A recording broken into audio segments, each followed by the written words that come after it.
আলহামদুলিল্লাহ রাব্বিল আলামিন আলহামদুলিল্লাহ রাব্বিল আলামিন ওয়াসসালাতু আলা রাসূলিহিল কারীম ওয়া আলা আলিহি ওয়া আসহাবিহি আজমাইন রব্বি ইশরাহ লি সাদরি ওয়া ইয়াসসির লি আমরি ওয়াহলুল 'উকদাতাম মিন লিসানি ইয়াফকাহু কওলি ক্বালু সুবহানাকা লা ইলমা লানা ইল্লা মা 'আল্লামতানা ইন্নাকা আনতাল আলিমুল হাকীম। আমাদের বিশুদ্ধ কোরআন শিক্ষা কোর্সের আজকে 12তম ক্লাসে উপস্থিত প্রিয় ভাইরা, আসসালামু আলাইকুম ওয়া রাহমাতুল্লাহি ওয়া বারাকাতুহু। আমরা রিভিউ ক্লাস করছিলাম। গত ক্লাস যেখানে শেষ হয়েছে মদের আলোচনা, এরপর নুন সাকিন ও তানবিনের বিবরণ, এখান থেকে আমরা আজকে আমাদের আলোচনা শুরু করবো ইনশাআল্লাহ। আল্লাহ সুবহানাহু ওয়া তাআলা শেষ পর্যন্ত আমাদের আলোচনা করার এবং বুঝার শোনার তৌফিক দান করুক, আমিন। এরপর আমরা তাহলে ক্লাসের দিকে যাই। নুন সাকিন ও তানবিনের বিবরণ বিষয়গুলো আমরা আগে বলছিলাম যে সাকিন জজমকেই মূলত সাকিন বলা হয়। সেই জজমটা যে হরফের উপর আসে সেটাকে ওই সাকিন বলে নামকরণ করা হয়। তো বা এর উপর যদি জজম আসে তাহলে বা সাকিন, নুনের উপর যদি জজম আসে নুন সাকিন, মিমের উপর যদি জজম আসে মিম সাকিন। এভাবেই নামকরণ করা হয়। তাহলে নুন সাকিন যেটা আছে সেই নুন সাকিন এবং তানবিন, তানবিন হলো দুই জবর দুই জের দুই পেশকে তানবিন বলে। তাহলে নুন সাকিন এবং তানবিন এইটা হচ্ছে যে মোট 4 প্রকার। একটা হচ্ছে আলাপ, আরেকটা হচ্ছে ইদগাম, আরেকটা হচ্ছে ইজাহার, আরেকটা হচ্ছে ইখফা।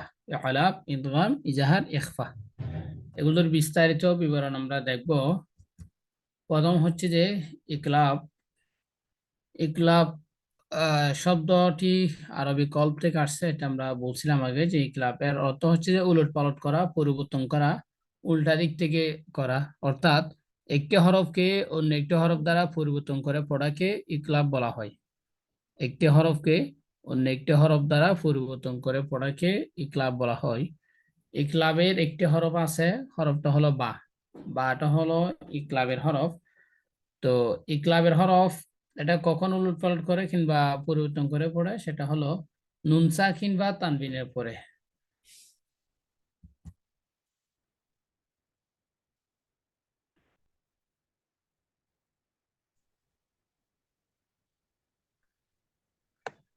নুন সাকিন বা তানবিনের পরে যদি বা হরফটা আসে তাহলে ওই নুন সাকিন বা তানবিনটাকে একটা মিম দিয়ে পরিবর্তন করে গুণনা সহ পড়াকে ইকলাব বলা হয়।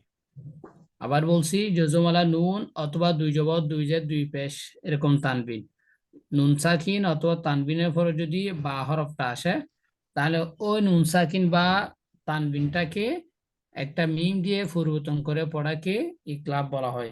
যেমন আমরা নুন সাকিনের উদাহরণ, তানবিনের উদাহরণ আলাদা করে নিয়ে আসছি।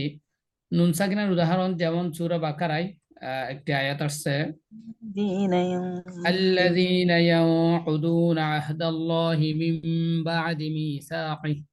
এই যে মিম বাদি, এখানে দেখতে পাচ্ছেন আপনারা মিম নুন জের মিন, এটা মিন হওয়ার কথা ছিল। তাহলে মিম নুন জের মিন, এরপর একটা বা আসছে।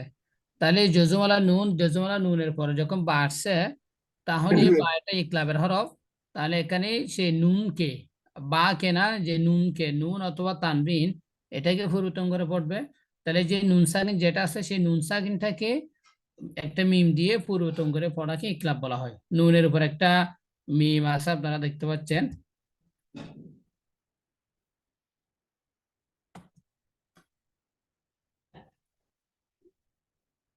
তাহলে নুনের উপর একটা মিম আছে, সেই মিমকে নুনের জায়গায় মিম দিয়ে পড়াকে ইকলাব বলা হয়। অর্থাৎ এটা মিন বাদি না বলে মিম বাদি বলবে, মিম বাদি। দেখেন এদিকে বাংলায় জিনিসটা লিখে দিছি যে এখানে যজমালা নুনের পরে বা আসছে যা ইকলাবের হরফ, তাই নুনকে মিম দিয়ে পরিবর্তন করে পড়তে হবে। অর্থাৎ মিন বাদি না হয়ে সঠিক উচ্চারণ হবে এখানে মিম বাদি। অর্থাৎ মিন বাদি না পড়ে এটাকে মিম বাদি পড়তে হবে। অনুরূপ আরেকটি উদাহরণ, যালিকা মিন আম্বাইল কুরা। আম্বা, এখানে হামজা নুন জবর আন, কিন্তু এরপরে যখন বা আসছে বাটি ইকলাবের হরফ, তাহলে এখানে নুনকে একটা মিম দিয়ে পরিবর্তন করে পড়তে হবে। তাহলে নুনের জায়গায় একটা মিম চলে আসবে, এটা আম না হয়ে এটা আম্বা হবে। নুনের জায়গায় মিম উচ্চারণ হবে। এগুলো হলো নুন সাকিনের পরে বা আসছে, এগুলোর উদাহরণ। তানবিনের পরে যে বা আসে তার উদাহরণ দেখেন এখানে, ওয়ালাহুম আযাবুন আলীমুম বিমা কানু ইয়াকযিবুন। আলীমুম, এখানে মিমের উপর দুই পেশ, তাহলে তানবিনের পরে বা আসছে। তাহলে তানবিনের পরে যখন বা আসছে তাহলে সেই তানবিনওয়ালা হরফটাকে তানবিনের জায়গা যেটা আছে সেখানেই একটা মিম দিয়ে পরিবর্তন করে পড়বে। তাহলে এখানে একটা মিম আছে উপরে দেখতে পাচ্ছেন, তাহলে এটা আলি মিম দুই পেশ মুন, মুন না হয়ে এটা হচ্ছে আলি মুম বিমা কানু ইয়াকযিবুন। এখানে লিখে দিছি যে এখানে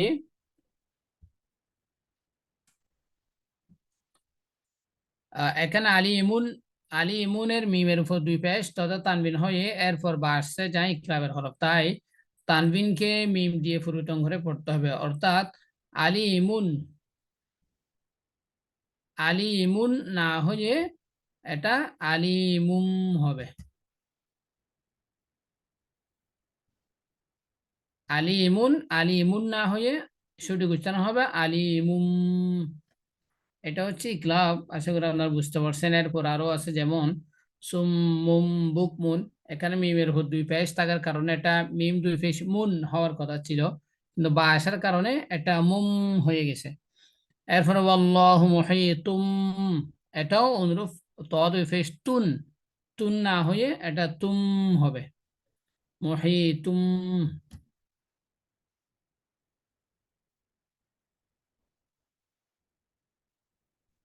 তাহলে এইভাবে করে তানবিন গুলো পড়তে হবে, অর্থাৎ তানবিন ওয়ালা হরফ গুলো যখন থাকবে এখানে যেটা ত আছে, ত দুই ফেস,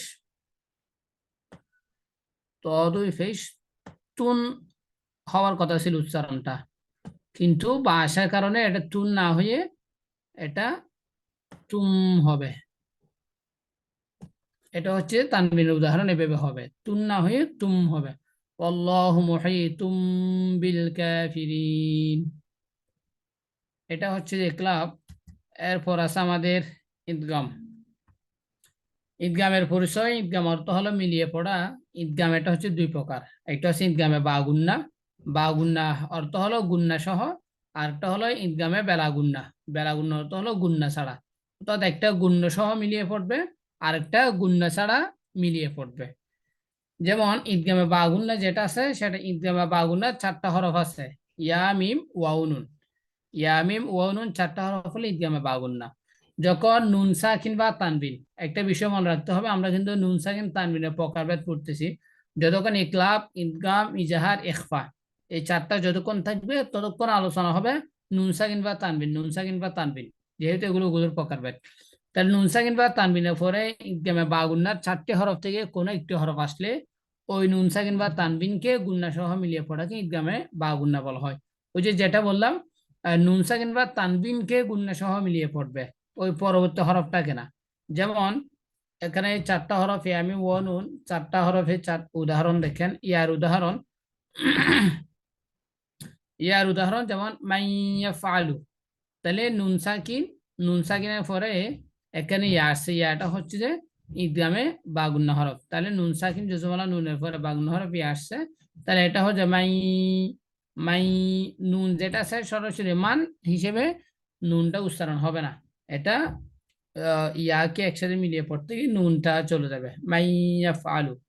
এরপরে মিমের উদাহরণ যেমন উলাইকা আলা হুদাম মির রাব্বিহিম, হুদাম দালের উপর দুই জবর তানবিন আসছে, এরপরে মিম আসছে, মিম হচ্ছে যে ঈদগামে বা গুন্না হরফ, তাহলে এটা মিলিয়ে পড়বে হুদাম মির রাব্বিহিম। দিছি যে রেখার স্থলে দালের উপর তানবিন, তানবিনের পরে বা গুন্না হরফ মিম আসছে, এই জন্য এটাকে ঈদগামে বা গুন্না হিসেবে মিলিয়ে পড়বে। এরপর হচ্ছে যে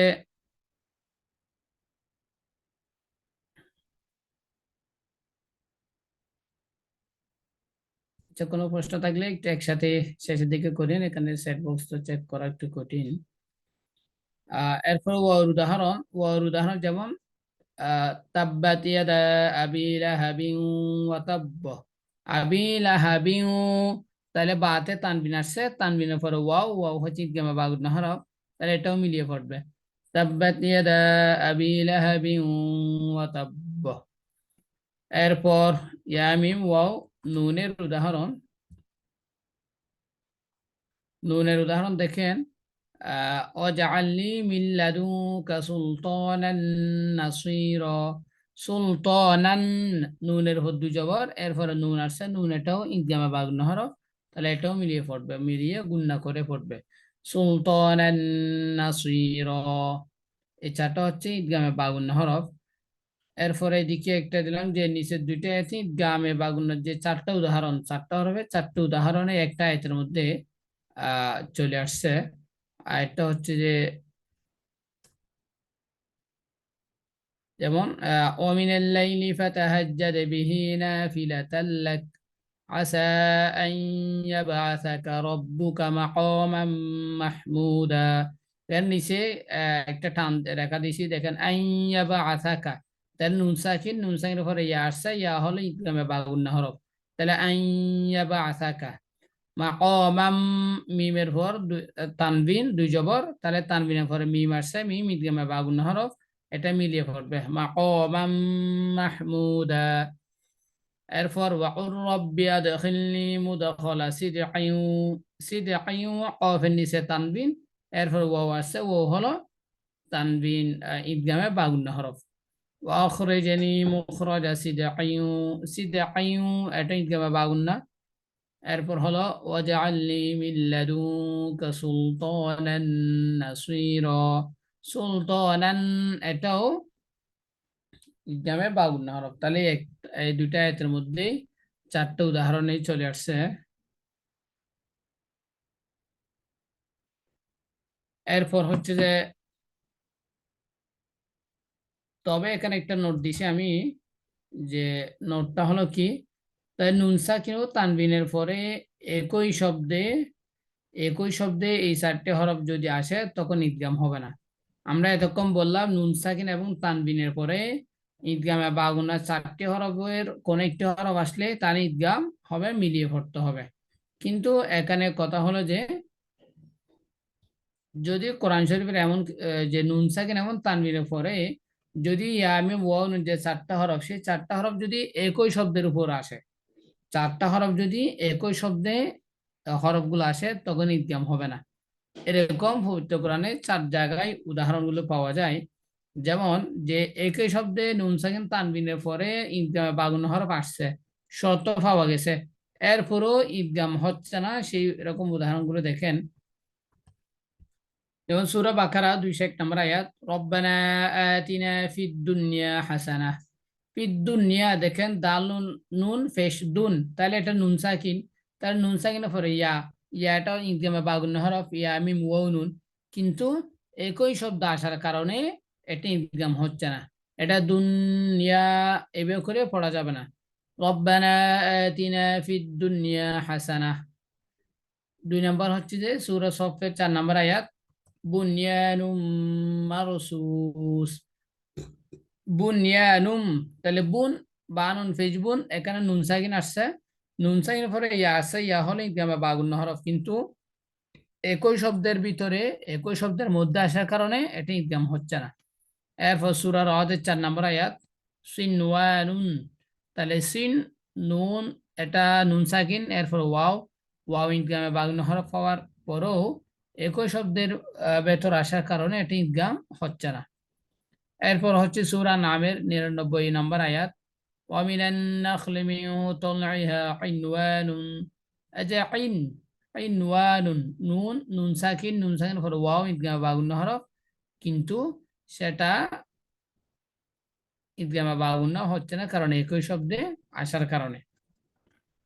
তাহলে যেটা বললাম যে নুন সাকিন এবং তানবিনের পরে যদি ইয়া মিম ওয়াও নুন চারটা হরফ যদি আসে, তাহলে এটাকে ইদগামে বাগুন করে পড়তে হবে। কিন্তু যদি নুন সাকিন তানবিন